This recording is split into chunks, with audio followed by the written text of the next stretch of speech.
United Nations Resident and Humanitarian Coordinator to Zimbabwe, Edward Callan, has implored the government to create an enabling environment to allow millions of Zimbabweans domiciled in foreign lands to return home to rebuild the country.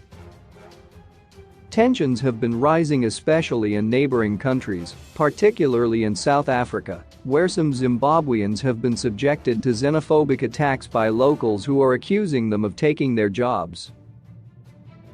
Earlier this month, Elvis Nyathi was brutally murdered by a mob in Diepsloot. Speaking at a media briefing in Bulawayo on Tuesday, Callan said xenophobia undermined the very tenets of African solidarity. "I don't think any Zimbabwean wants to go to another country, and I would end by also encouraging the government to make sure they have an enabling environment facilitated for Zimbabweans to come back and rebuild this beautiful country," urged the UN resident coordinator. "You have the human resources, brilliant Zimbabweans who have common interests and natural endowment. You need foreign direct investment, but it is not going to come in volumes required to push this country forward if sanctions are in place. That's why we are saying review sanctions. We call on the government to address human rights abuses, ensure free, fair and credible elections, open up civic space, and encourage civic participation. I'm sure Zimbabwe will be the Zimbabwe it used to be, a country so strategic with endowment that it can make its people live a very, very comfortable life." In response, the Permanent Secretary in the Ministry of Information, Publicity and Broadcasting Services, Nick Mnangagwa, said it was sad that Africans were discriminated against by other Africans.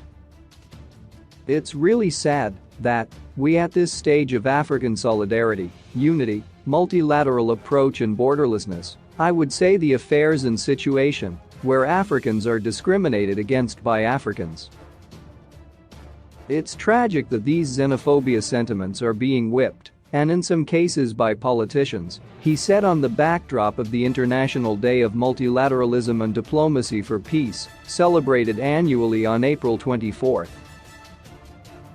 South African leaders such as Home Affairs Minister Aaron Motsoaledi, Minister of Police Biki Cele and Minister of Defense and Military Veterans Thandi Modise have openly blamed foreigners for high levels of crime in that country. Mnangagwa said as the Zimbabwean government, their position was against Afrophobia. "Obviously, we do not believe that any form of bigotry and hate should be preached in an African state," said the government's spokesperson. He also said the government would support Zimbabwean nationals who are in a crisis and facilitate their return home, should they desire that. "Should there be any of our nationals who want any other type of support, they should approach our embassy in South Africa, and they will arrange to give the support that is needed," Mnangagwa stated.